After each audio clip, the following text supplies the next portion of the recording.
Oh my word, are we gonna have a night or what? This is so much fun for me because normally when I preach, it's because Judah's out of town, but this week he is right here. So he gets to experience what I usually have to experience, which is stories about him being told. And baby, I promise you this, to the extent that you have asked me permission to tell my stories, that is how much I have asked your permission to tell your stories. So you can rest at ease. Everything I'm telling about you has been pre-covered to the extent you pre-cover stories about me. So we are going to have so much fun tonight. I think any good night at church should start with the Bible. And hey, you're going to find out really quick, similar to what Judah says every week, you're going to find out really quick that I love Jesus. And to me, he's a real person. We have a real relationship. And maybe you came in here tonight, you got tricked into coming, and you haven't figured that out yet. Can I just put you at ease? That is okay. Just because you don't know Jesus the way I know him, you are welcome here. And as Judah says every week, the truth is we have way more in common than we do different. So you can just breathe, and hopefully we're going to have a good time tonight, starting with the Bible. Sound good? Okay, here we go. Romans chapter 6, and I'm going to read it from the Message, which is going to come up behind me. Starting in verse 22, it says this: "But now that you've found, you don't have to listen to sin tell you what to do, and have discovered the delight of listening to God telling you." What a surprise. A whole, healed, put together life right now with more and more life on the way. And I tell you what, when I think about our community and what God is doing in each of us as individuals, I can't imagine anything better than each one of us experiencing this whole, healed, put together life with more and more life on the way. And last week, in the last week of the 6-week journey, I was really impacted as Judah ended it with this thought of Jesus saying, hey, come, follow me. Come with me. It's not our job to say to God, God, come with me. But God says to us, come with me. And we follow him. And that so impacted me. I actually sat there with a few tears coming down my face thinking, God, I prayed this prayer in high school. I prayed this prayer at 25, and here I am 40, and I'm still praying this prayer. God, I will go with you, but you have to be with me. And so that's a great concept, and it was a great way to end the beautiful 6-week journey of faith that we were on. But I want to ask ourselves this question tonight. Have you discovered the delight of following Jesus? I love this verse. It starts with this great assumption, right? Like, now that we have discovered the delight of listening to what God tells us to do, it's like, really? Have we? Because as far as I'm concerned, it is not human nature to find it delightful to have somebody telling us what to do, right? Not normally something that we would call a delight. But this verse says, now that we have discovered the delight of listening to what God tells us to do.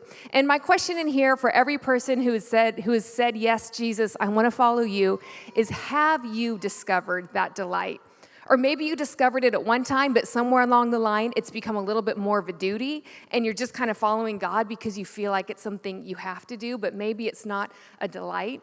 Well, we're going to look at some verses so that we can answer that question. And my prayer for each one of us tonight is that we could leave this place saying, yes, I have discovered the delight of following Jesus. Sound good? All right, let's pray. Jesus, we thank you so much for your word. And God, I pray for every one of us here that you would open up our hearts, that we could find that delight of following you. Lord, I pray that you would custom tailor this talk for every person who is here, that they could hear you speaking to them, not just me. And Jesus, I pray for Judah's heart. Lord, someday help him to get over the Seahawks and find realistic expectations in life in the NFL. In Jesus' name, amen. We are gonna have a night. So question for you tonight, have any of you ever been the victim of a conversation hijack? Like you are in the middle of a conversation with your friend and another friend walks up, does not care what you are talking about, and just starts talking about whatever she wants to talk about. Has that happened to anybody in here tonight? Okay, let me give you a little hint. If you're not raising your hand, that means you are the conversation hijacker. And you need to become self-aware of that. So that's just a free little pastoral tidbit. But by far, the worst conversation hijackers are proud moms. Come on, you know you have one that you work with. You are in the middle of trying to problem solve something that's happening at work, and Sally from accounting walks over and does not even care what you were talking about. She's like, did you hear that Johnny scored the winning points in basketball? And you're thinking, I didn't even know that you had a son named Johnny or that he plays basketball, and I don't care that he scored the winning points in basketball. Proud moms are the worst. Fair warning. I am a proud mom, and I am about to hijack this whole talk so that I can share with you one of my proudest mom moments. Now, my son did something that barely relates to our talk tonight, but you are all stuck in middle seats, and so you don't have any option but to listen to me hijacking this awesome conversation, and I can brag on my son. Can I brag on him? You don't get a choice, but say yes anyway. Okay, thanks. So 2 years ago, our middle son, who is a son after his dad's own heart. He is all heart. He is all passion. We tell him he has a gift of passion, and we are helping him focus to use his gift of passion on helping people, not hurting people. And by the way, he is here tonight, and he gave me permission to tell this story, so you can rest at ease. So what do you do with a son who has a gift of passion, who is also very strong? You put him in martial arts. And teach him how to hit with even more effectiveness. So we put our son in martial arts, Elliot, and this has happened a couple years ago. And one of his first assignments for martial arts to graduate from a white belt was to write an essay. And the essay is, oh shoot, I forgot my piece of paper. I'll have to read it from the screen. So the essay is why it's important to obey my parents. And I promise you, I did not help him with this essay. He came up with this all on his own. Listen to this. My first reason, I'll try, is that your parents know what's best for you. They just want you to be successful. What I mean is when you move out, you know what to do because they taught you. He says, my second reason is they are trying to protect you. Have you ever asked, can I watch this movie? And your parents say no? They're just trying to protect you. That is why I obey my parents. Ladies and gentlemen, when I read that, I decided my parenting career should stop right here. This is a high. It's never going to get any better. This should just stop. But you know what? It's kept going. And I wish that every time I asked Elliot to clean his room, he said to me, oh, thank you, Mom, so much for teaching me how to succeed in life. And thank you for protecting me from the germs that are going to grow in my room if I don't clean it. I appreciate it. It is such a delight for you to tell me what to do, Mom. We aren't quite there yet, but he's gotten step one of discovering the delight of listening to his parents tell him what to do. At least he knows it at a cognitive level, right? So my question for us tonight is, what did Paul learn, who wrote this verse, who says, now that we've discovered the delight of listening to God tell us what to do, what did he learn that he found it delightful to listen to God tell him what to do? So here's what we're going to do. We're just going to take the next 20 or so minutes, and we're going to look at a few verses that happen in Romans chapter 6, which is the passage we read from. We read the end of it. Now we're going to jump a few verses previous, and we're going to find just this one simple truth that Paul talks about, and then two pictures that describe the truth. And hopefully through that, we can discover the delight of listening to God tell us what to do. Sound good? Okay, let me give you a warning first. We're going to look at this truth, but I have to warn you. A truth isn't interesting, or it doesn't really capture your attention unless there is something about that truth that contradicts an assumption that you've held. Like if I said, oh, the truth is that the sky is blue, you would check out right now and start looking at your phone on Instagram because you're like, oh, yeah, I already get it. I already know the sky is blue. So this truth that Paul writes that we're about to read, it contradicts an assumption that every human being makes for our whole life. And that assumption that we all make is this: someday I'm going to be independent. Someday I am going to get to do whatever I want to do.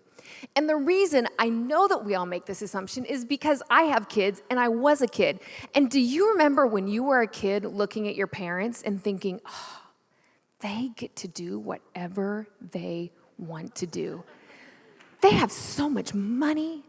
They have a car. They can eat candy whenever they want. They can watch whatever movies they want to watch. My parents are living the life. I cannot wait. When I'm their age, I'm going to eat candy. I'm going to watch all my movies. Come on, did anybody else think this as a child? I absolutely was convinced of that. My daughter still believes that, who is sitting right here. And then the craziest thing happened. I became a mom. And I watched my kids during summertime. And do you know what I think? Those kids, they have no responsibility. They can sleep in as long as they want. They just get to sit here all summer. They don't have to worry about bills. They don't have to worry about car insurance. They can eat food and not worry about gaining weight. These kids are living the life. And here I am, now I'm the parent, and I'm realizing I never really found that state of independence. Maybe a glimpse in college, which we'll talk about in a minute. And so here we are, and we all hold this assumption, and now it's like, well, maybe, I gotta be honest, I'm still kind of wrestling with it, thinking, once I have an empty nest, then, I'm gonna be independent. So we all hold that assumption. But listen to what Paul says here in Romans chapter 6, and I'm gonna read starting in verse 16. And as I read these 3 verses, see if you can find the redundancy that is in these verses and the truth that Paul is about to convey that is the core to discovering the delight of listening to loving following Jesus. This is what he says, verse 16. Do you not know that if you present yourselves to anyone as obedient slaves, by the way, a little bit of context, this book that was written to the Romans who were living in Rome, at that time, because of the conquest of Rome that had taken up most of Europe and they had brought the conquested people back down, about 30% of the people of Rome were slaves. And so everybody knew the language of slave. Paul wasn't endorsing slavery. It was just something that was very normal to the people he was writing to. So that's settled. Okay, so do you not know that whoever you present yourselves to anyone as obedient slaves, you are slaves of the one whom you obey, either of sin, which leads to death, or of obedience, which leads to righteousness. But thanks be to God that you who were once slaves of sin have become obedient from the heart to the standard of teaching to which you were committed, and having been set free from sin, having become slaves of righteousness. In each verse, in a different way, Paul says over and over again, you are either going to listen to sin tell you what to do, or you are going to listen to what God tells you to do. And here is the truth in this verse that goes against our assumption that we're going to have independence. The truth is this: you will either listen to something or someone tell you what to do. There's a beautiful scholar by Dr. Ralph Winters, and he says it this way: there is no free middle ground where we are independent. We must choose one side or the other. Here we have an either-or situation. Either you're going to be a slave of righteousness and do what Jesus tells you to do, or you're going to be a slave of sin and tell you what sin tells you to do. Okay, that's pretty heavy. That is what we call a typical either-or scenario. You either get this or you get that. Have any of you found yourselves in an either-or scenario where you only had one option or the other? I will never forget the beautiful day I got to put Judah in an either-or scenario. As you know, we have 3 kids. Zion's 14, Elliot's 12, and Grace is about to turn 10. So we knew that we were done with 3. 3 was our max. We were on zone defense, and that was it. And so we decided together, since I had to be pregnant for 9 months, I had to push children out, I had to feed children from my body for a year after that, and I did it 3 times over. We decided that, hey, you know what? Since we're not going to have any more kids, babe, you know what? You can do this one little thing. You can go get the little snip that will ensure that we will never have kids again. Oh yeah, babe, I'm going there.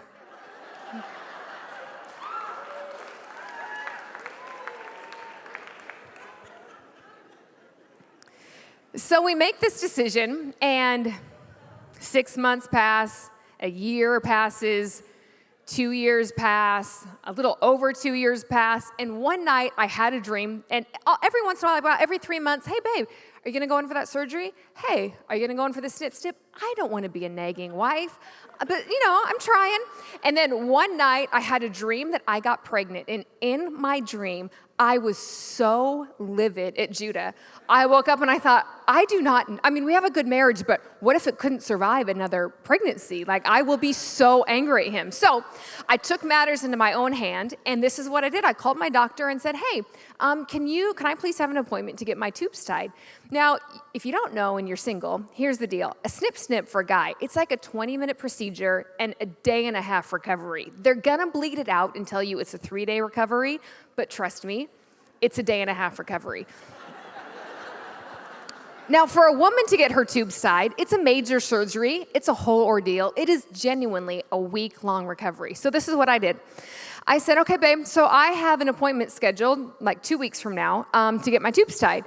So either you can go get the snip before then, or I'm going to have the surgery. Now, here's the thing. If I have the surgery, that means I'm going to be on paid meds for a week. That means you're going to have to take care of the kids, and that is all yours, and I get to sit and watch TV shows for a whole week. It sounded pretty good for me. But it was amazing how once Judah had the either-or scenario in front of him, within, I'm not exaggerating, 3 days, he was at the doctor, got the little snip, and thank God we have not had any children since. So, an either-or scenario, right? You're either going to do this or you're going to do that. There's only 2 options in an either-or scenario. And I love it here. Paul makes it so clear. He says it 3 times over. You are either going to listen to what sin tells you to do, or you are going to listen to what Jesus tells you to do. There actually is no middle ground. And maybe you're here tonight thinking, and yeah, there's some yeahs from the front row, but maybe you're in the back and you're like, well, you know what, Chels?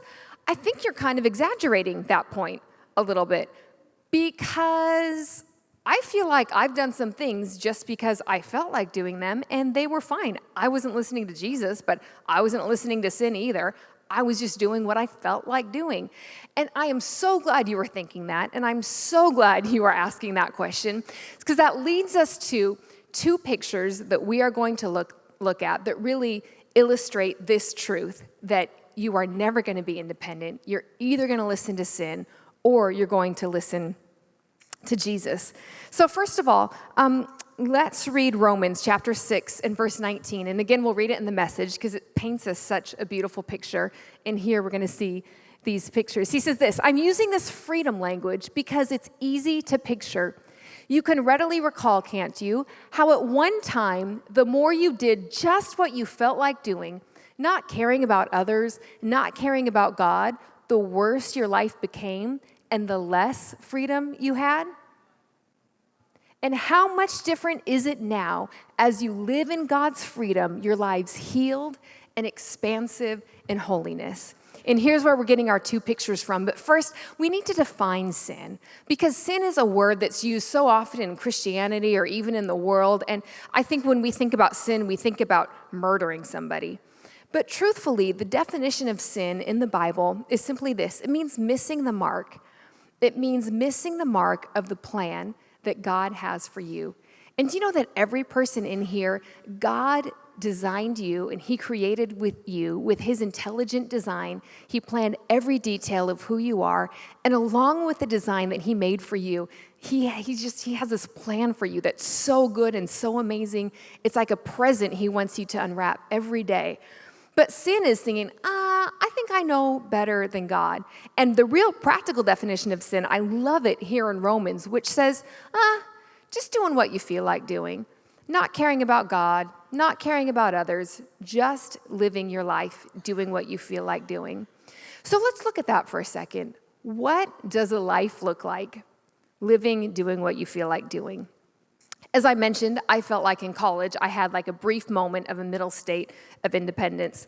And I may or may not have experienced a semester of college that resembles the fictional version I'm about to give you. So imagine here, you go to college, you're so excited, you're out of your mom and dad's house, you're like, I can finally do everything I've ever wanted to do. So you get to college and you're there for the first week and you go to your classes and you're like, those classes are really boring.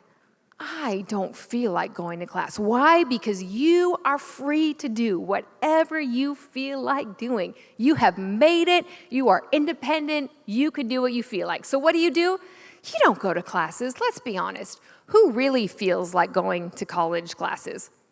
Maybe I didn't for a semester. So you stop going to college. You ditch a class here, you ditch one there, and then you realize you never start going to college. You never go to class anymore. So what happens? You get a nice little letter from the school saying, you are no longer able to be a student here at such and such university. Please dismiss yourself at the end of this semester. But you know what the worst part is? This school still expects you to pay for the classes you never went to, which personally, I think that's a little unfair. So here you are, and you started out, right, with so much freedom. I can do whatever I want to do. And now you feel like, okay, I'm free, but shoot, I have to pay for this college, and I have to get some food and find a place to live, so shoot. That means I need a job.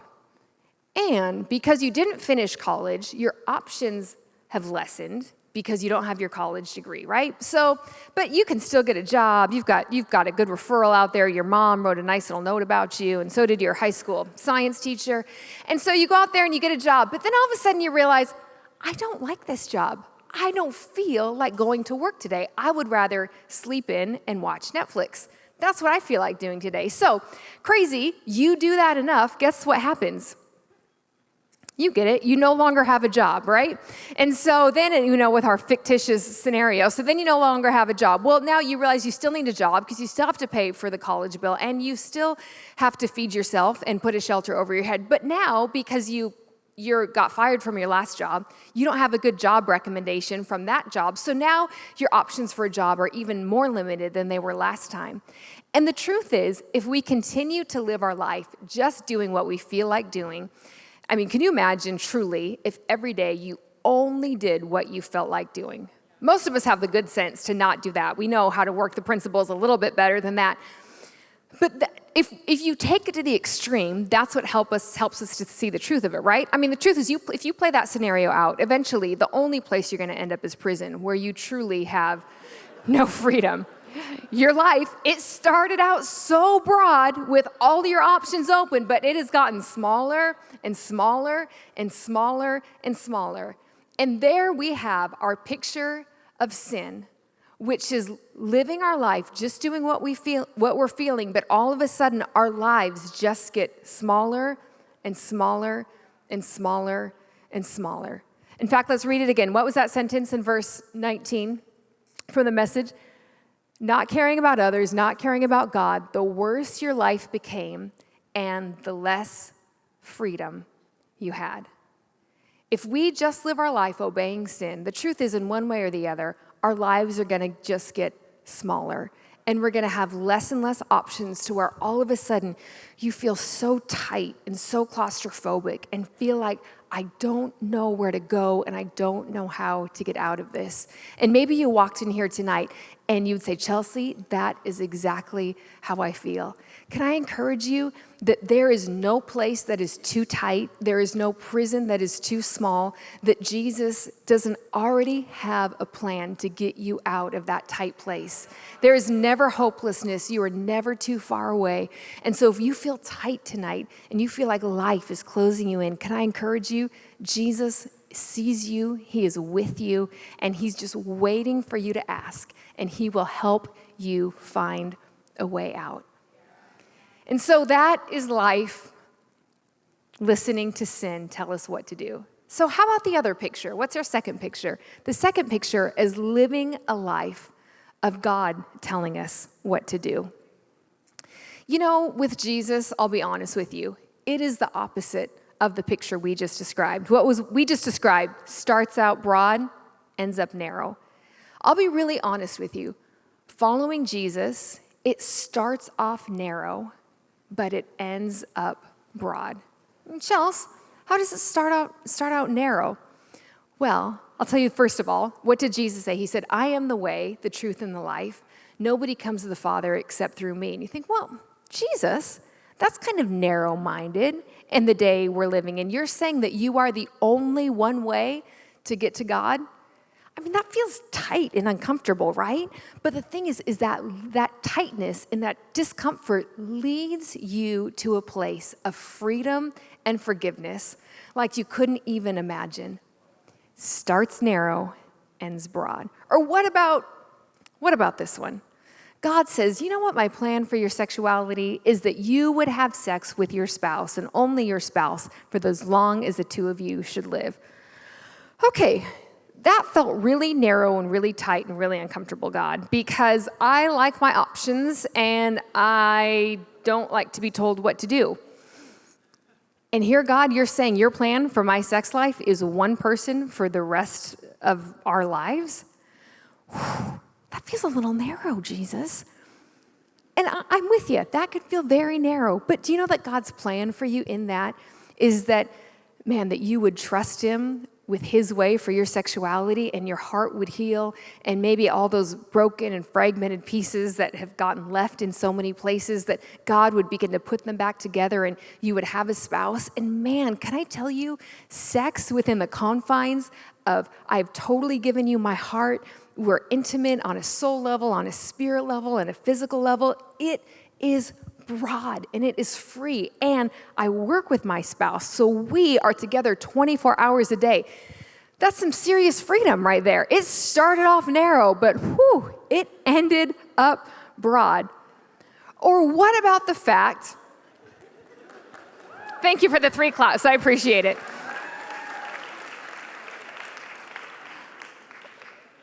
What about the fact that God says, oh, and by the way, you need to forgive other people the way I've forgiven you? Well, how has Jesus forgiven us? It says, as far as the east is from the west, God has removed our sin from us. He doesn't even remember it anymore. God doesn't look at you and hold your wrongdoings against you. God looks at you and he sees perfection. And you say, God, you're telling me I need to forgive other people that way? You don't understand how much this person hurt me. And can I tell you, probably the only person who really does understand is Jesus, because he was right there with you the whole time you were being hurt and victimized, and he was choosing to feel that pain alongside of you. And Jesus says, you need to forgive. And that feels tight. That feels uncomfortable because there is such a comfort of holding on to bitterness and holding on to unforgiveness. And you just get to, at least you know that you have that, right? And it feels so scary to let it go. And you think, well, maybe this person will never be punished if I don't hold it against them. But Jesus says, forgive. And do you know what happens once you go through that narrow, uncomfortable space of forgiveness and forgiving the way Jesus forgives? It leads you into a wide open space. And in this wide open space, you no longer have bitterness. You no longer have that record and that memory that's hurting you time after time after time. That record stops playing in your head. And so for the first time, you can be free from that act that was done towards you that was wrong and hurtful. I'll be honest with you, it is uncomfortable to forgive. But do you know that that one way of forgiveness is the only way to truly experience freedom? You know, since we're just on topic of things that start narrow and uncomfortable and end up large, how about this one? How about the fact that sometimes God says to us, hey, I want you to befriend somebody who doesn't look like you. And if you're really honest in your answer with God, it's like, but I kind of have my 3 friends and we all have similar backgrounds. And so that's really comfortable. I'm not so comfortable befriending people who don't look like me. And maybe you kind of step out on that and you start that and it might feel a little uncomfortable and a little tight. But do you know what's on the other side of that? A beautiful world of understanding and cultures and friends that you never could have had unless you walked through that uncomfortable season of befriending somebody who doesn't look like you. God's plan for our lives is that even though things may start small and tight, they end up wide and expansive. And can you imagine if you lived your life following Jesus, and even when it felt uncomfortable and you didn't understand, you thought, okay, God, here I am. I'm going to trust you. This is uncomfortable, but I'm going to try this. Do you know what I love about being 40? Lots of things. But one of the most amazing things about being 40 is having some wins behind me. I've had seasons of life where I felt like, God, this is uncomfortable. This is narrow. I don't like this. Are you sure? But sure enough, every time I followed God, do you know what was on the other side? Freedom, expansiveness, healing, relationships that I never could have imagined. Always, time and time again, God has proven himself faithful. You know, I even think about the time when we had done a few Bible studies at Jason's house, and that was fun because we could do it when we wanted to do. You know, it still felt like we had some freedom there. And then we felt like God was saying, hey, we want you to come and start church in LA every single week. And Judah had kind of mentioned that, and I was like, whew, every week? That feels a little narrow, God. It feels especially narrow because if we're going to do that, we have 3 kids. That means they're going to homeschool, which I never wanted to be a homeschool mom. And we're going to have to drag 3 kids on an airplane twice a week. God, that feels very tight and extremely uncomfortable. But do you know what that has led to? Some of the greatest relationships we could have ever imagined in this life, in this beautiful, incredible community that has been built. What is that? It might start off narrow and tight, but boy, it ends up expansive. And you know, I think the best part of this, and now Elijah, I can have some mood music. It'll make us feel better. You know, I think the best part of this, give it up for Elijah. How great is he?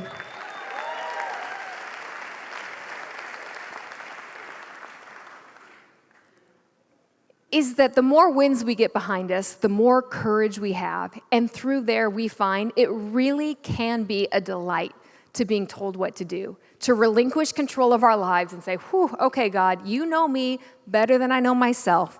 You know the end of my life to the beginning of my life, and I am going to trust you, even when I don't see, and even if it initially feels tight and uncomfortable. God, you've proven yourself faithful enough times to me that I know it's always going to lead to an expansive place of freedom and wholeness. And that's the God we serve. But actually, that's like the second best part. The very, very best part is that God not only leads us in telling us what to do, he also gives us the strength and the ability to follow through with it. Because the truth is, if I just ended the sermon right here, I'd be like, okay, lots of willpower, everybody discipline yourselves to go through something uncomfortable, but you'll get something good about it. And a few disciplined people would survive. The rest of us would last for like 3 days. But here's the really good news. The Jesus who we're following, and this is where the delight comes from. He helps us to do what he's asked us to do. I love the verse in Psalms 103 that says this: God, he sees our frame and he remembers that we are dust. In other words, he doesn't expect us to have all the strength and all the courage and all the everything all on our own to follow him. You know, I love another verse in Romans chapter 8. It says this: for when we're weak, the Spirit of Jesus, this Holy Spirit himself, from the inside, he helps us in our weakness, and he changes us from the inside out. And if that wasn't enough, I love this in Hebrews. It talks about our God who we're following. It says that Jesus is right now, this very moment, at the right hand of the Father, and he is making intercession for us. Intercession's a fancy word of saying praying. That right now, God is up there and he's so amazing. I don't know how he does it, but he is standing next to the Father, and together they're saying, oh man, Sheila, she's going to do it. Hey, let's help her do it. Let's give her more strength. Let's give her more courage. Let's give her more insight. Hey, you see Justin down here. He knows that you need us right now. And he prays for us and gives us strength to do what he asks us to do. So he comes before us and behind us. And once we realize that, we can find such an incredible delight of listening to God tell us what to do. Can you believe that for your life? I think that sounds like a way to follow Jesus and answer that call to say, okay, Jesus, I'll go with you. But can I pray for you as we dismiss here? And the worship team's going to come up, and we're going to close and just taking a few moments to let God speak to us. Maybe there are some things that he wants to nudge us on. But if you wouldn't mind just bowing your heads here for a moment so that every person can have a private moment. If you're in here and you'd say, Chelsea, great talk. I love listening to you. But the truth is, I don't think I know Jesus the way you know him. I don't think I know him on a personal, real level. And I would like to know him better. And that doesn't mean you understand all that means. But you would say, I would like to know what it's like to know Jesus and to follow him and to trust him. On the count of 3, I'm going to count to 3, and I'd love to ask you to lift up your hand. And the truth is, I don't need you to raise your hand, but you're going to know for sure. On that night, I raised my hand and chose to follow Jesus and say, I want to get to know you. So if that's you, I'm just going to count to 3, and you can raise your hand. 1, 2, 3. Hands up everywhere. Beautiful. Awesome. Thank you. Wonderful. Let me pray for you who've raised your hand. Jesus, I know that you see every hand that was raised. And God, I know that you know everything that is happening in every individual's hearts and lives right now. And Jesus, I pray that you would overwhelm them with your love, assure them of your forgiveness, and let them know how much you love them. And Jesus, I pray that they would feel that sense of freedom, even right now, starting tonight. Let every person begin to feel a new level of freedom. And Jesus, I pray for all of us who in here, maybe following you has become a duty. Jesus, I pray that it would become a delight. Lord, I pray that you would give us the strength that we need during those tight, uncomfortable times. Lord, help us to continue to follow you. Help us to trust you, even when we don't see the end that you have in mind. Jesus, I pray for the plans and the futures of every person. Lord, give us the strength and the courage that we need to join with you on this incredible journey of life. In Jesus' name, amen. Whoa, hey, buddy. You guys see? It's the subscribe button. If you press on it, you subscribe to our YouTube channel. And then you get to watch it, and we get to have fun, and we get to be friends. I love you. Subscribe.